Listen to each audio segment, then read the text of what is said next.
Assalamualaikum warahmatullahi wabarakatuh. Wilujeng tepang sareng sadayana barudak anu ku abdi dipika cinta. Simkuring bade ngenalkeun heula. Nama abdi nyaeta Syafa Mira Purnama. Abdi asalna ti kelas 10 MPLB 3. Sakola di SMK Al Hadi Bandung. Mugia urang sadayana aya dina kaayaan sehat walafiat.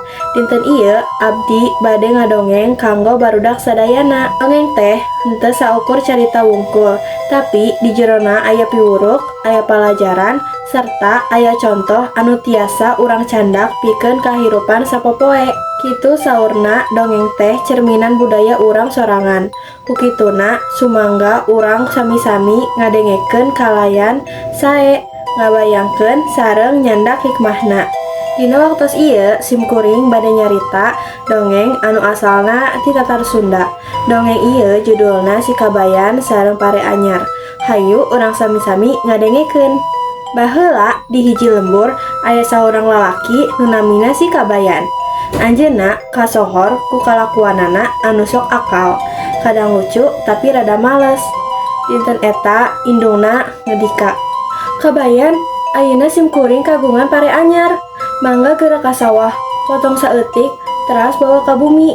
Sangkan tiasa urang masak bareng." Si Kabayan ngiringan daek. Anjeunna angkat ka sawah, teras ningali pare anu hejo, ngeunah dipandang. Dina manahna anjeunna nyarios sorangan. "Ih, endah pisan ieu pare teh.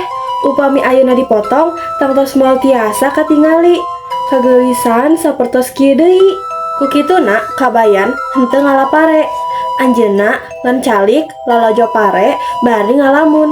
Nepi ka sonten, anjeunna muli bari henteu mawa nanaon.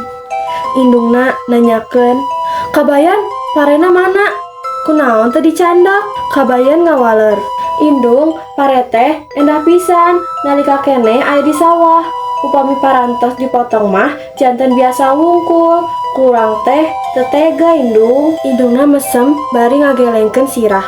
Lajeng ngendika, Ari Kabayan, pare teh pikeun di dahar, sanes pikeun di dingdingan.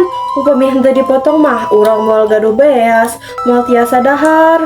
Jidinya Kabayan sadar yen sagala anu endah teh kedah dipake pikeun kahadean sareng kahirupan. Budak sadaya tina dongeng ieu urang tiasa nyandak piwuruk. Ulahan ukur mikaresep kana kageelisan wungkul, tapi kedah emut kana manfaatna.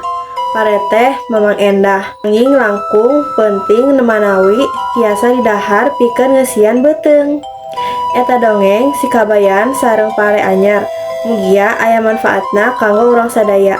Alhamdulillah dongeng parantos kasaurkeun. Mugia carita anu kawartoskeun tiasa janten piwuruk, pangaping sareng pituduh kanggo urang sadaya. Hatur nuhun ka para wargi anu parantos kersa ngadangu kalayan daria. Mugia Gusti Allah maringi rahmat sareng wilujeng kasadayana. Dugi kapatepang deui dina dongeng salajengna.